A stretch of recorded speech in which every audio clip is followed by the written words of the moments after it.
how do we know if a belt is bad? Usually we just look at a belt and see if it's cracked up, but sometimes these new belts, they don't crack. They just stretch and they feather off into dust. Usually look at a belt like this and say, yeah, that's cracked up, that's bad.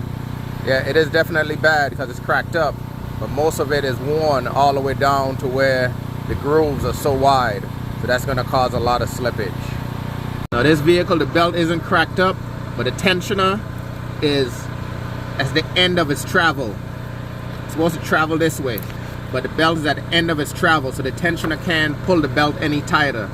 So since it can't do it any tighter, it's going to slip, it's going to make noise. So this belt is definitely stretched and needs to be replaced. So like I say, at the end of its travel there, it wouldn't go in anymore. Now, as you can see,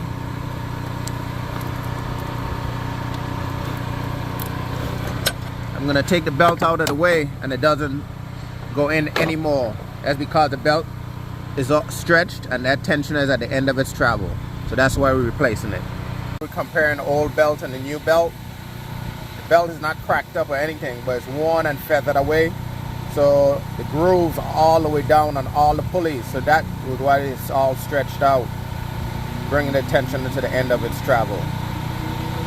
Now if you look at it with the new belt on, you see how far away the tensioner is from the AC compressor. It was right up on the AC compressor with the old belt. So now we can get ready to start it up, make sure there's no more noise or anything else going on. Now that's a lot better. The belt has room to travel back and forth and put tension on the belt. At first it was right at the end of its travel and it was rattling as it hits the end of its travel, so it can't tension the belt, which will cause slipping and noise.